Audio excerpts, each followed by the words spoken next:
You're listening to the Apple Insider Podcast.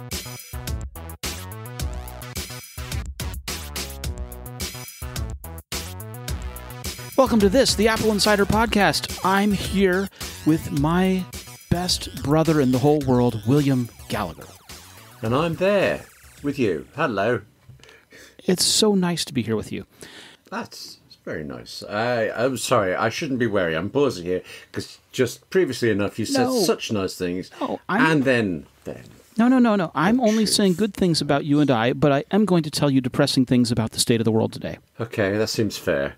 Right. And the only problem is that there's so much to choose from. Okay, please remember, I'm in the UK. Brexit, we've left Europe. Be gentle. What have you got that's worse than that? But some people think that's happy. We can't ignore that. What I was going to say, what I'm going to tell you about is potential iPhone production problems. Oh no, hang on. What? Well, let me go ahead and explain it like this. There is a virus, the novel coronavirus, which has been difficult to contain in China. It has moved across mainland China. And initially, there were attempts to try and contain it by quarantine. There were attempts to extend the Chinese New Year, Lunar New Year, and have people stay at home instead of coming back to factories to work. But the problem is that doing that means that you end up having to suspend operations longer, which means you suspend production. It actually also means one thing that you haven't mentioned that I'm quite surprised you've left out. It also involves cancelling the holiday I was going to have in China in May. Well, clearly that's the most important part. Never mind that there are people stuck on cruise ships that aren't allowed to come into port and things like this. But William can't take a holiday. Let me feel bad about this. I actually have a friend who was working in Wuhan and had to be flown out of it, and she's currently in quarantine. As we record this, I think she's got one more day in these barracks, wherever they are. So, all right. Yeah, and it that's could be one worse, but I was looking forward to this. I've never been to China. Okay. I've been a few times, and it's all right for you then. Well, yeah, but no, it's a good trip. Just make sure that you do it when you aren't putting yourself at risk in the process. Okay. That's the quality of information. Well, I want you to be healthy, William. I do. Okay. Do I owe you money or something? We'll be talking about that later. Okay. But I'm sorry, we went off. You're saying the virus is disrupting iPhone production, but iPhones aren't out till September. Except that there was this rumor that we were going to have a March release of an iPhone SE2. And, there's got to be an iPhone 12 at some point. And if Apple has stopped sending engineers to China to help develop it or work on the production lines or anything like that, then that also has a knock-on effect. Right. Now, some of this reporting comes from DigiTimes, and DigiTimes does not have the best of track records on Apple products or release timing. It has good sources, though, doesn't it? Tends to be reasonable at examining supply chain. So this is somewhere between, it's talking a little bit about supply chain. They're good at that, but is it about a product specifically? They're bad at that? We don't know. But the interesting thing is that it sort of chimes in with what Ming-Chi Kuo has been saying, and Ming-Chi Kuo is a little more reliable, where he's seen significant uncertainty surrounding iPhone production in China because of the ongoing coronavirus. And of course, he laid out 5 different ways that it could impact Apple. He's also talked about what he sees going on at Foxconn and Pegatron to suppliers to Apple. So he thinks that Apple's begun manufacturing the iPhone 12 in Shenzhen, and that factory has had some staff on hand since the outbreak began. There are alternative sources with smaller out capacity in Taiwan and India. So it's possible, although we're going to start seeing delays to products as a knock-on effect of this. Things like not having enough materials or labor on hand to assemble things like AirPods, for example. The interconnectedness of all things. We really have a global... I know we're all very national, America's America, Britain, Europe, whatever, but everything is so interconnected these days, and normally I think that's great. I mean, there are people who would like to unwind that, but it is in generally been a net positive depending on what you're looking for out of things. Like some people would say it's not a net positive in terms of lifting up everyone out of poverty and everyone making a living wage, but in other respects, in terms of being able to supply product just in time without having too much production or too little production, and being able to supply worldwide, there has been a positive. So it's definitely a part of living in this modern world. Point. Now, Mobile World Congress 2020 is an event that takes place in Barcelona, and it's been canceled. Oh, I knew it was under threat. I knew some companies weren't coming, but it's definitely off now. Well, so companies started saying they weren't going to come. Sony, Nokia, LG, Intel, Amazon started saying that they weren't going to cancel. And the GSMA, the GSM association that runs the thing, wanted to continue it. And they'd previously said that they were going to. They'd created a hand-washing policy and a no-handshake policy to try and limit spread. But they've just decided not to do it. It really was becoming untenable for them to continue with this many people dropping out. There were some groups that were going to have booths, but were going to do virtual booths where they were going to set it up and do video conferencing at the booth instead of actually being present at the booth. I mean, clever, but you know what? I mean, there's no real outbreak of coronavirus in Barcelona.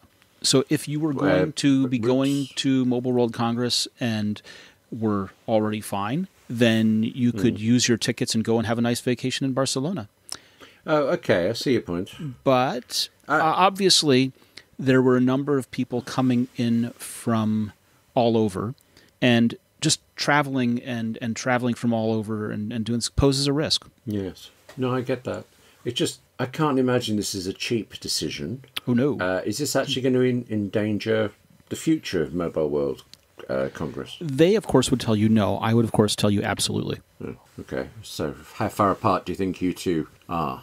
Well, the way this has played out in years past is that once a group sees that they don't need to have the show, or participants see that they don't need to have the booths, it takes about 2 years for a show to die off. Ouch. Okay. And the example that I like to call back to, and like is probably the wrong word, is Comdex. Comdex was a show held in America, and oh, good grief! Yes. Sorry, I nearly went to it many times, but I can't believe I'm going to say this. I was working for a very different publication. It was more PC based. They chose to never send me to Comdex because they saw it as a waste of the free alcohol, because I don't drink. So other people went so they could enjoy it more. It was a different world. But I'd forgotten about Comdex. Yeah, well, so Comdex lasted until about 2003. Why that? Because that was 2 years after September 11th, 2001. Oh, wow. Okay. What happened with Macworld? I mean, I know Apple pulled out and it carried on for a while. So Macworld was a different story. Macworld kept going. So Apple gave their last appearance at a Macworld in 2007. They did the iPhone and the Apple TV and said, you know what, we don't need to do them anymore. We're going to do them on our own schedule. We're fine, thanks. That's actually how they killed off Macworld New York, and Macworld Boston before that, was saying that they were going to do things more on their own schedule. But they stopped attending Macworld San Francisco, and Macworld San Francisco continued for years after as just smaller and smaller vendors. Right. Well, I never went, but apparently it was all great when you did go. I did Macworld 2 years in a row. During the heyday, or in this sort of fallow? Well, no. I never did it. I never did it after Apple left. I did it for 2006 and 2007, and I attended one in 2001 or 2002. I attended the one where the Flower Power and no, it was the Last of the Snow iMacs. It was either Flower Power and Dalmatian or the Last of the Snow iMacs, and it was the Quicksilver Power Mac was the one that I attended. It was the one where iPhoto was introduced. Oh, okay. God, that was that long ago. Yeah. Right. How the time trickles on by. Yep. I saw Steve hand off the Canon camera from the stage when it stopped working. He was just trying to demo iPhoto. Yep. So Right.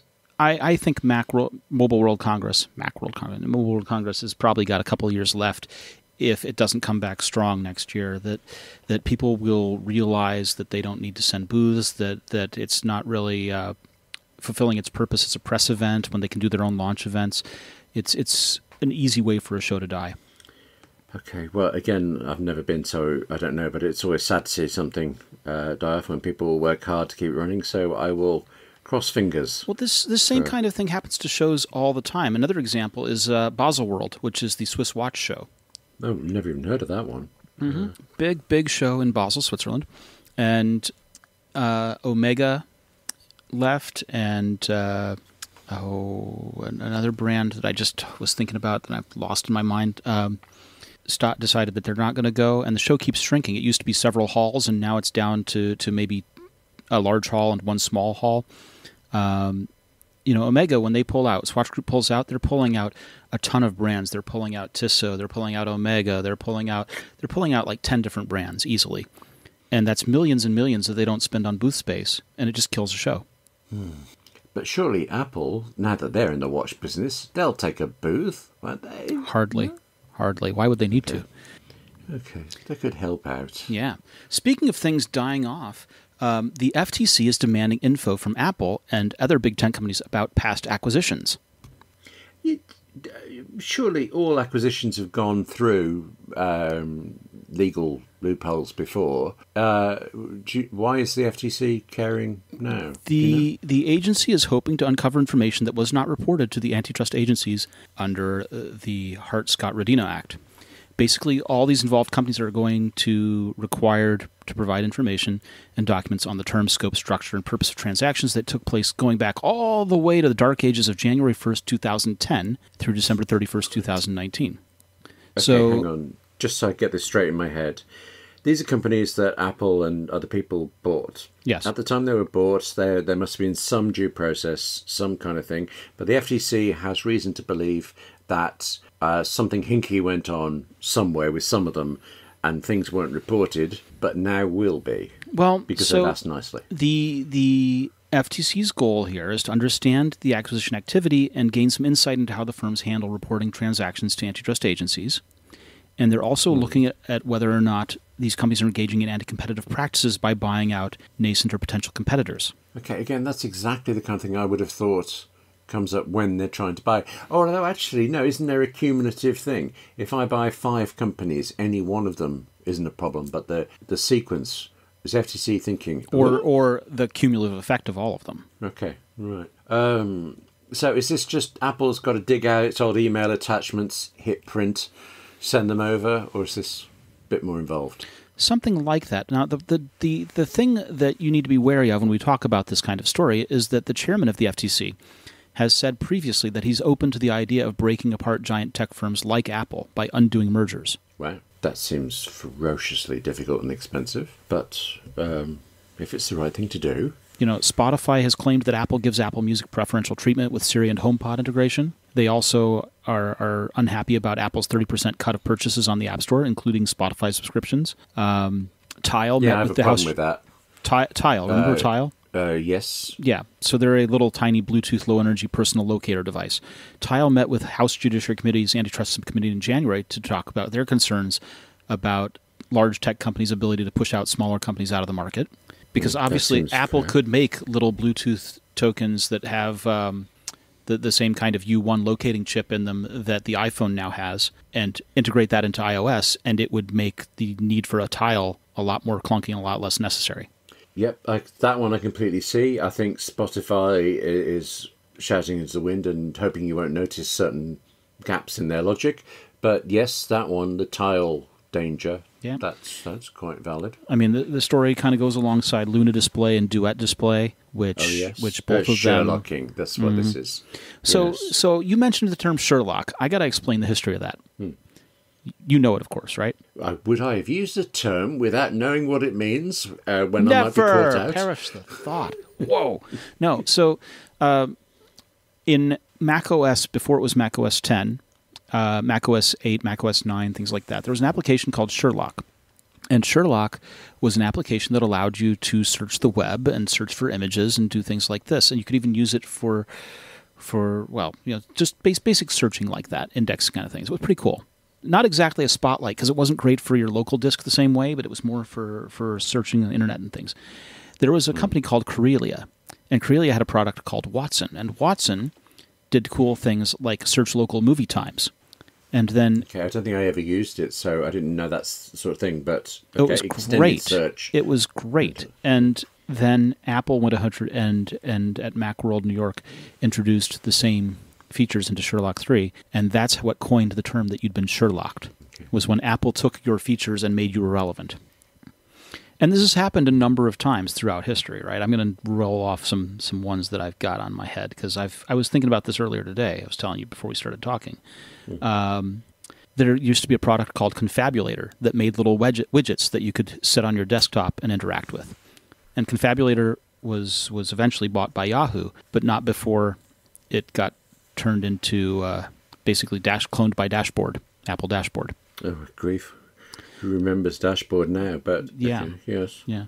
Sandvox was a web editor, a what you see is what you get kind of make websites thing. Yeah, like iWeb. Well, that's the problem. Sandvox was made by Corellia, the same people that made Watson. They got Sherlocked first with Watson and again with Sandvox and iWeb. Okay. Growl. We have to start sprinkling the word allegedly around here. Can we just do that anyway? Allegedly, all of this, but okay. Why is this alleged? This happened. This is fact. I witnessed it. Talking about. Okay. Well, if the accusation is Apple did a thing to shut out a company, then that's alleged. The order of events, the development of Sherlock, for example, could be that's what they would naturally have done. Again, we don't know. Right. No, but the order of events is that this product existed, and then this thing by Apple adopted the same features in much the same way. Yeah, but post hoc propter ergo hoc, isn't it? But whether or not there, what the motivation was or anything else, but we can see the chronology of it. Okay. Yes, we can. Yeah. Okay. Growl was an application that created a system-wide notifications for macOS 10. And it was rendered obsolete or unnecessary by Apple's notification system in macOS 10.7. Okay. I don't think I even realized Growl was gone, but okay. See? Sad. Flux, f.lux, was an application that would use the ambient light around you to adjust your display, which we I've heard that. now use as Night Shift built into iPhone and macOS. Okay. This is a depressing list now. But that's it, isn't it? There's nothing else. Instapaper. Okay. Instapaper was a way of bookmarking things and having them presented in a sort of easy reading view. You could adjust text size and things like that. And so you'd store your reading list. It was a read it later service. Yeah. I really thought it still was, but you're telling me I'm Apple Reading List. Okay. Built into Safari, dude. Right. And along the way, there have been other things. Like there was an application called iPodder X that had some neat features for synchronizing iPods. It got rolled into those features magically appeared in iTunes one day. There's all kinds of things that have happened all along the way. And you can say that, the one argument is that some of these things should have belonged in the OS all along. That we can go back and forth about what's right or wrong in being Sherlocked or whether something was absolutely Sherlocked or not. But some of these definitely were. Okay. But that was then, and Apple doesn't do that now. And actually, that's the thought. The FTC isn't just looking at Apple, they're looking at everybody. Does Microsoft have a record of Sherlocking, do we know, or some equivalent? Doesn't get talked about, does it? A lot less apparent. But then Microsoft has a habit of announcing these things it's going to do that actually it never does. But nobody would enter that field because Microsoft's already said they've got it. Well, so that's an interesting point. That's an interesting point. So you remember the story about Cable Sasser and Stephen Frank and Panic Software meeting with Phil Schiller and Steve Jobs. Yes. So they had been working and they were being approached to basically turn Audion into what became iTunes. And Apple acquired Cassidy and Green's SoundJam instead. And so after they acquired SoundJam and made the announcement, they had a meeting with Cable and said, I guess you know what became of that. And he was like, yeah. And they said, well, what else are you working on? And he said, well, I thought we were going to do something to organize photos. And Schiller or Steve looked across the table and said, yeah, don't do that. Oh. Because iPhoto was coming. That sounded to me like... let's be nice. That could be viewed as being a favor, but at the same time, it was that pre-Sherlocking you were just saying. Okay. Oh, but no, there's a difference there because I'm not as good as you with specific examples, but I remember times when Microsoft's made a big announcement, one of it's the way it does of what we're going to do in the future, and then it doesn't do it. Yeah. So that puts people off doing this, but never actually results in a product. At least we know that Apple did do photos, you saw it. I used iPhoto, absolutely. Yeah. I used miss photos Aperture, back when it but was that's another iPhoto. Oh, Aperture, another big story we should talk about some other time. I want to tell you a little bit about ExpressVPN. There are tons of VPN providers out there, and you've probably heard of a couple of them, and some of you may have even used a VPN before. But I have to do my research on sponsors, and I can say with full confidence that ExpressVPN is the best VPN on the market. And here's why. ExpressVPN doesn't log your data. Lots of really cheap or free VPNs make money by selling your data to ad companies. And it's really important when they say that they don't log your data, because there could be companies out there that would say that they don't sell your data, but if they've logged it, they retain the ability to. ExpressVPN says they don't log your data, they don't have the ability to. ExpressVPN developed a technology called Trusted Server that makes it impossible for their servers to log any of your info. Secondly, speed. I've used different VPNs, and many of them slow down your connection or make your device sluggish. Using ExpressVPN, your internet speeds stay blazing fast. And even when I connect to servers thousands of miles away, I can still stream HD quality videos without lag. The last thing that really sets ExpressVPN apart from other VPNs is how easy it is to use. Unlike other VPNs, you don't have to input or program anything. You just fire up the app and click one button to connect. And it's so easy, anyone can do it. And it's not just me saying this. TechRadar, The Verge, CNET, a lot of different outlets rate ExpressVPN #1 in the world. So protect yourself with the VPN that I use and trust, and use my link, expressvpn.com/AppleInsider today, and get an extra 3 months free on a 1-year package. That's expressvpn.com/AppleInsider. Visit expressvpn.com/AppleInsider to learn more. Now, we were just talking about Microsoft. You referenced Microsoft. So Mac malware seems to be growing more than Windows PC threats for the first time in 2019. You see, that's just typical, isn't it? The whole industry's going down, but Apple's forging ahead. Apple has more of coming on everything strong. now. Yes, absolutely. Yeah. Malware, though. Okay, could do without that. Okay, so this report comes from antivirus software maker Malwarebytes. They tracked what they're saying is a more than 400% increase in detected Mac malware on a year-over-year basis. Okay, I need actual numbers. Whenever somebody says percentages, I immediately don't trust them. It's saying crime with dustbins has doubled in the last year, which means there was one incident last year to this. You're absolutely right. It's like showing you a graph without having one of the axes labeled. What does it mean? Yes. Magnets, how do they work? Malwarebytes found 11 threats per Mac endpoint in 2019. 11. Up from 4.8 in 2018. Now, where do we get this? A Mac endpoint. First of all, where do we get this ridiculous 400% increase thing? Well, so 11 threats up from 4.8 versus 5.8 threats for Windows over the same period. And so that's really the difference, is that Windows did not grow nearly as appreciably as the Mac did. Well, Windows malware drops are just not trying. No, wait a second. Hang on. The Mac market is significantly tiny next to the Windows one. So doesn't that mean this is not really a fair comparison? I'm not sure. But what's interesting is that the report says that Macs are becoming a sweet target for cybercriminals due to increased market share, at the same time as industry estimates are showing that Apple's slice of market shrank over the past 2 quarters. So I think what's probably more likely is that there's an increase in this sort of fringe software. Malwarebytes notes that Apple's standard macOS security safeguards are more focused on thwarting serious malware than borderline adware and unwanted programs. And so it's those adware and unwanted programs that are being allowed to propagate. Okay, we still don't want them, but right. Better that than something more serious. Macs differ drastically from Windows in terms of the types of threats seen, where we found several different categories and families in our detections of Windows threats. Most Mac threats are families of adware and potentially unwanted programs. Okay. The most prevalent Mac threat is called NewTab, and it was a insidious family of adware that was detected nearly 30 million times in 2019. Goodness, okay. And there was another one called PCVark, which is a unwanted program that took 3rd place on cross-platform detections, ranked 2nd in the Mac category. MacKeeper, that's always told itself, billed itself as a system cleaning program, was previously number 1 on Malwarebytes' list of Mac detections. It fell to the 3rd spot as an unwanted program. Oh, so is that because of people warning about MacKeeper? I'm not sure. Probably. Done good. All right. Well, let's now warn about PCVark or whatever it's called. The only other things that are out there that's sort of in the traditional malware group are sort of backdoors or crypto miners, where people use your computer to mine cryptocurrency kind of thing. Those topped about 300,000 detections, which is far less than the 30 million times that the other ones were. Yeah, okay. I don't believe I've got any of these on the map, but I realise that one, if they're working in the background mining and stuff, I might not know. Well, I mean, you would tend to notice if your computer felt really bad and slow, though. Oh, that's true. Okay. And I now, don't.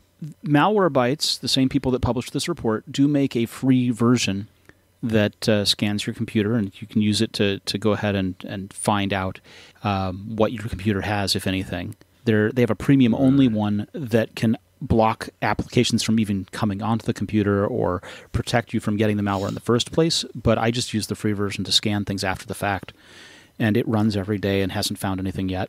Most of these kinds of vulnerabilities can be avoided through just safe computing practices, being careful about what it is you download, and thinking about what it is you give your password to when you download things. But having the free application does great. I was, without in any way intending to criticise Malwarebytes, because I know nothing about them and I've never used it, until you said that it keeps not finding anything. I figured this was like the free checkups you get at the gym, which are guaranteed to end with, well, really, you should be doing some cardio 2 to 3 times a week at about 2 o'clock.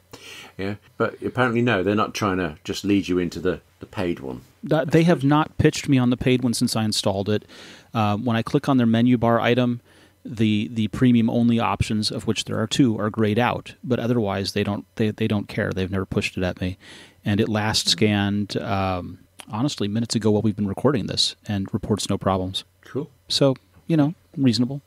I would never actually recommend anyone need it unless they're experiencing a problem, but it certainly is pretty good at removing stuff. I've used it to remove things from other people's computers in the past, like MacKeeper. Yeah. Tell me about Apple Pay, William. Oh, actually, I love this because I got out pCalc on my iPhone to try to understand it. There's a company called Juniper Research. There's lots of research, as research companies do.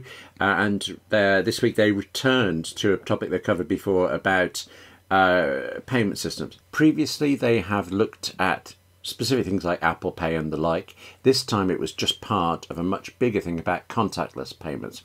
And according to the writer Susanna Hampton, I think, it looks like that by 2024, the contactless market as a whole, any payment through any contactless system, will be worth about $3 trillion, where it's currently worth about $2 trillion. And I kept reading really quite serious reports saying that figure, and then this other figure that Juniper found, which is that Apple will get 52% of this market. And there's been this unspoken assumption that means it's 52% of 6 trillion, and it isn't. So we actually went to Juniper, we talked with the writer and found out some details that were not, they're in the full report you can get, but they weren't being reported. 6 trillion is the whole contactless market. She says the market for what they call OEM Pay, so Apple Pay, Google Pay, Samsung Pay, and a few others, is worth about 22% of that whole contactless market. So Apple's 52%, are you following this? Apple's 52% is 52% of the 22% of the 6 million. So I was on pCalc, doubting my figures for ages, until I discovered what it's actually worth. Of a quarter of the 686 billion. Oh, you're just shooting. No, half of a quarter is 686 billion. That's the amount of transactions okay. that will See, go I knew through I needed Apple you Pay. to help me with this. Oh my God. Yeah, you just that to make me feel better. You saw me doing the workings out, and I'm sure you were shaking your head at my maths. But counting that's the fingers answer. And toes, to be honest. Yes, and I got up to 686 billion fingers by the end. You may want to get that checked out. Yeah, well, it kept tipping over into scientific notation, and I got to say, I can never read it when it goes into that. I can't work it out. So, pCalc and Wolfram Alpha sorted all this. But anyway, this is the amount of transactions that will go through Apple Pay. Interesting point. Juniper does point out that Apple Card is not a contactless payment, but the phone is, the watch is, and that's actually another thing. They're charting the rise of wearables that are capable of doing payments and things. So it's all really interesting stuff, but I don't know how much profit Apple will get out of $686 billion going through Apple Pay, but I imagine it's quite a bit. It's more than your and I salaries. Really? I'm a billion an hour kind of guy. I guess. Yeah, that's how I get all these Mac Pros in different colours. Yeah. Okay. Fantastic. The interesting there is that when they say wearable payments, the only wearable payment that I can really think about is going to be the Apple Watch, because there have been other contactless wearables that have been meant to do that. But the problem is that to get those things to activate, you have to have them approved by the financial institution. Now, the Apple Watch does as a byproduct of Apple Wallet that's already been approved. But, Swatch made one that would do NFC and would do contactless. But no bank wanted to support it. Oh, I didn't know that. For Samsung Pay, probably you can get by. You can do the same trick with Samsung Watch. I'm not even sure what Google Pay does in Android Wear at this moment. Is this it's a question to me. I think it's. I'm just different to us. I just think we have the contactless and large amount of so this is going to be Apple Pay. Yeah. Even today, I was running through London using not only Apple Pay on my watch, but the Express Transit thing. It's just waving the watch over the turnstile straight through. In the middle of a conversation, didn't even have to blink when doing it. It's you could never go back to cash. I imagine. So the conclusion is Apple's making lots of money. I wonder what they got into this game of Apple Pay. To make lots for the good of of us all, really, probably. Yeah. Yes. So, have you looked at your wireless bill lately? It's very likely that you're paying too much. Yeah. You are, aren't you? But what price Wi-Fi? I mean, that's what happens. You make $1 billion an hour, and then you pay it right back around to your cell phone company. Yes, it's true. Network coverage is better than ever, no matter your wireless provider. So if that's true, then why would you pay more for the same service? I like the colour. That must be it. You like that blue O2 color, don't you? This is something about it. Yes. Yeah, it's special. It's very calming. But I should tell you about the green color. It's an synesthesia thing where people see Wi-Fi signals in colours. I'm sorry, I don't feel that's where you're going. I think there is, but that's not where I was going. What I wanted to tell you about was Mint Mobile. Mint Mobile's color, as you must imagine, is a nice, beautiful, soothing mint green. But more importantly than their colors, that they can cut your bill down to $15 a month for the same premium coverage. Wow. Now, I know what you're thinking. Is it available in the UK? Well, there's that, but you're also thinking it's too good to be true. Okay. Well, you said it. I just believe you. That's really kind of you. But Mint Mobile knows what they're doing, and they're on top of this. I have talked with them, and I've been using them, and they really care about the iPhone experience. Their service works with visual voicemail, for example. They have it together. They really do. And setup and activation are super easy. You don't actually, there's no stores to go into. They send you a SIM kit and it just works. You put the SIM in the phone and you're done. You activate online through a web browser. That's part of the deal here. Why is it so cheap? It's so cheap because your old wireless bill pays for expensive retail stores and overhead and employees and all of that. And so Mint Mobile reimagined how you buy wireless, and they do it all online and then sell it to you a little cheaper. And they make it super easy to cut your wireless bill down to just that $15 a month. Every plan comes with unlimited nationwide talk and text and really fast, crazy fast 4G LTE. And you use your own phone with any Mint Mobile plan. You keep your same phone number. You keep all your existing contacts. And if you're not 100% satisfied, they have you covered with a 7-day money-back guarantee. To get your new wireless plan for just $15 a month and get the plan shipped to your door for free, go to mintmobile.com/AppleInsider. That's mintmobile.com/AppleInsider. Cut your wireless bill to $15 a month at mintmobile.com/AppleInsider. I should tell you a little bit about something that's happening in the cell phone market in the U.S. We've had for years 4 major carriers for service. We've had AT&T, we've had Verizon. AT&T was the launch partner for the iPhone. We had Verizon, we have T-Mobile, and Sprint. Okay. Only one of those, by the way, is known in the UK. T-Mobile is a very familiar name here, but I will explain. I will explain that actually. So T-Mobile is owned by the parent company Deutsche Telekom, or T-Mobile as you know them in the UK. And for years, they've been a boat anchor around Deutsche Telekom's neck. Deutsche Telekom tried to get rid of them by having a merger with AT&T and having AT&T buy them. And remember how earlier we talked about the FTC and antitrust? Yeah. the FTC at that time said no, merger not approved. Okay. And they had, and T-Mobile had to learn how to compete and how to succeed and make themselves attractive to be acquired. And Sprint is acquiring them. Now, Sprint has a sort of lousy reputation in the U.S. They have done some consumer-friendly practices in terms of cell phone upgrades, but they've just not been very great. Their service hasn't been especially wonderful. They've been kind of mixed. And they've done some things that I've found to be anti-consumer and unfriendly, especially around locking and SIM locking and blocking you from using your iPhone when you've paid it off at Sprint with any other carrier. Ouch, okay. Things that annoy me, but not everyone, obviously. And so the judge approved, Judge Victor Morena, no relation, went ahead and approved the merger yesterday. And it was interesting that he did so because in the court records, there were emails and texts between Sprint and T-Mobile execs talking about how they were going to raise prices once they'd merged. Okay. Well, they're joshing around, you know.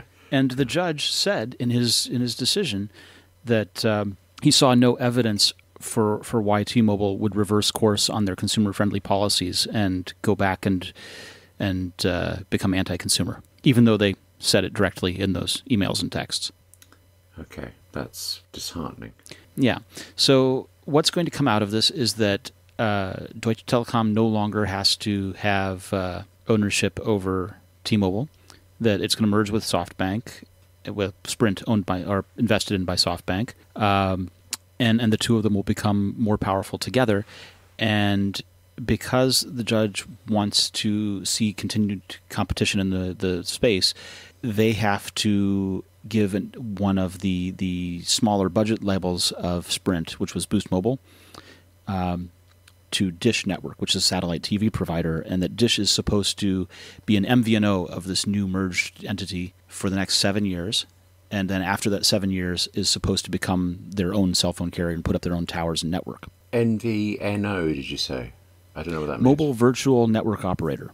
It's an MVNO is anyone who wants to sell cell phone service and act like a cell phone company, but not put up towers. And so what they do is they partner with one of the big carriers and buy the ability to do this, the license to do this, and they put out their own SIM cards, and people pay the bills to them, and then they pay the bill back to the main operator. And there are a number of them. There are a bunch of them, and they tend to do things like be lower cost or have better data plans or different little things that make them appealing. And you're basically using the signal from the big guys' towers. What's interesting here is that the judge says that Dish has 7 years as an MVNO, and then they have to become their own carrier. But being an MVO is a lot more affordable than being your own carrier, because putting up physical towers and infrastructure is really expensive. Do you think that it might magically not happen in 7 years' time? For any reason? I'm suspicious, yeah. Okay. Well, you see, that's why you're not a judge. That's why I'm not a judge. That was the reason. There's no other reason. Yeah. None at all. Well, I knew about the merger. I think I read, about the detail that the judge had approved that, and there's one more step, isn't there, in California or something. But I didn't appreciate any of the stuff about the internal emails and things. So you said at the top there were bad things in the world, and I'm disheartened now. Well, I mean, John Ledger is the fellow who really took over T-Mobile after the last merger, the AT&T merger, was not approved, and turned it into the powerhouse that it is with the public reputation that it is of being consumer-friendly. They have had a lot of initiatives that they've named Uncarrier to be the opposite of what everyone else in the business is doing, to be consumer-friendly. Right. And the thing, it seemed like the judge really likes John Ledger and liked his policies, but what he didn't take into consideration, or maybe didn't consider the same way I would have considered, is that John Ledger isn't going to be there in this new merged entity. Ledger's leaving, and his chief operations officer, Mike Sievert, is becoming the head of this combined entity. And between the idea that an operations guy is going to be in charge, as opposed to this sort of maverick that was trying to beat up the bigger carriers, in combination with those emails, just does not give me the sense of optimism that I like. Okay, well, let's not swap to T-Mobile until we know. Well, the things will shake out a little bit. The other thing about a merger is that any time that there's a merger between two big companies, expect it to be really rocky for like a year or two while they hammer things out. Because they've got competing billing systems, they've got competing inventory systems, they've got all of these things.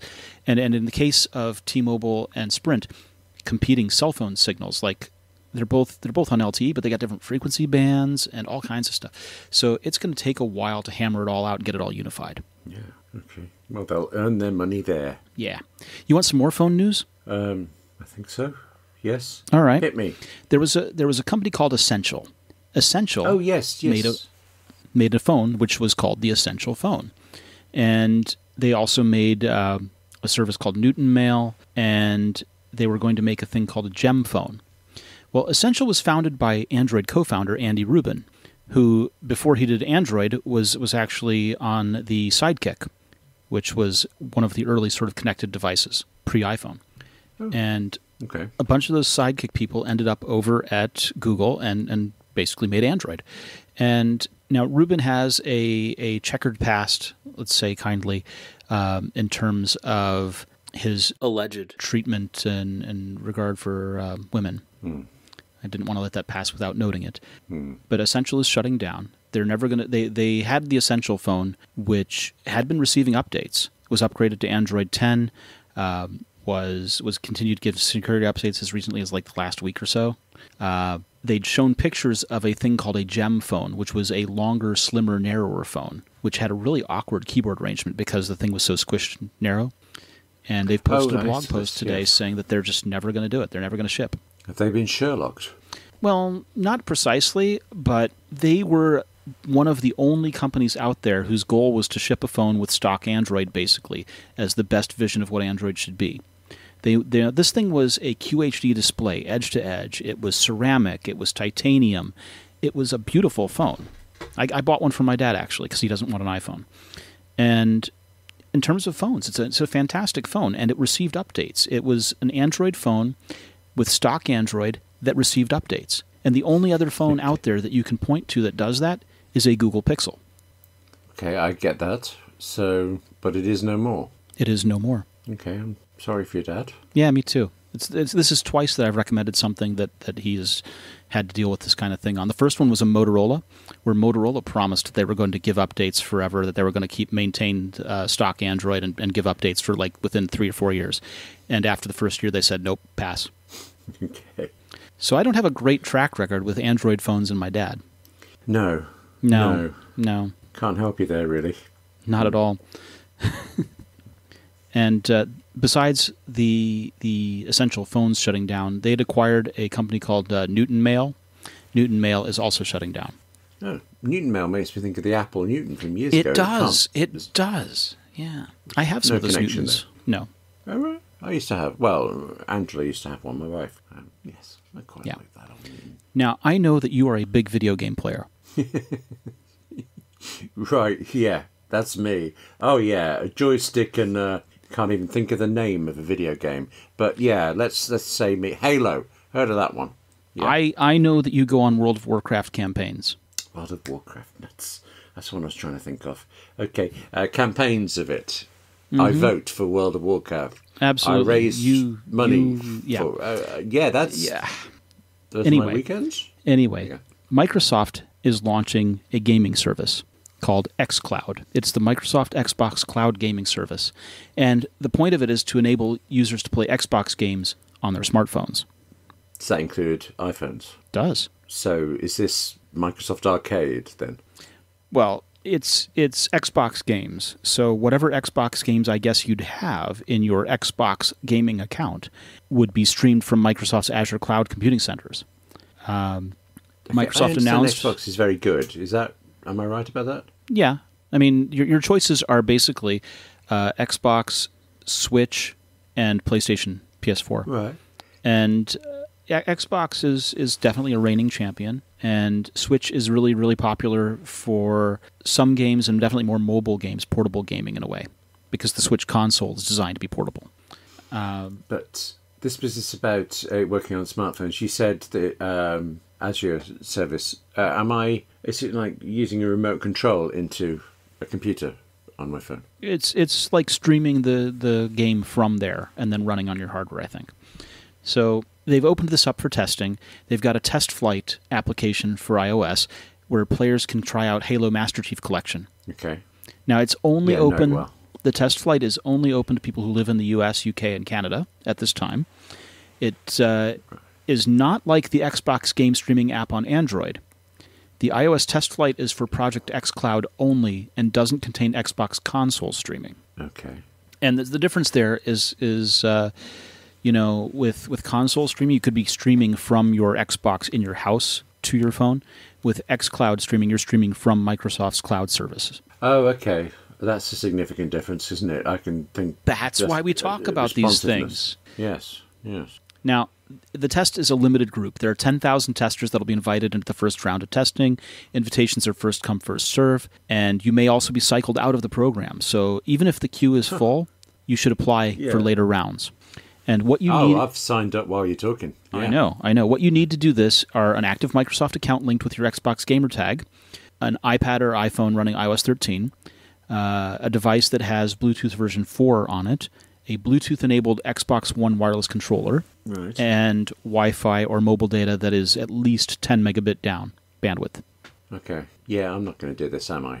Really? But it sounds interesting if you are a gamer. I mean, I can see you playing I can see you driving the Warthog around Halo. But if you are totally into this is something you should try and sign up for. Even if you don't get into the first group, it's possible you'll get into a later queue, into a later group. I completely agree. I have just no idea what the hog thing is you just mentioned, but it's very good. Warthog. It's a vehicle in... Okay. It's a vehicle in the game. Oh, so you get a vehicle. You don't have to walk. Okay, you know what the Marines are as an armed force, right? Yes.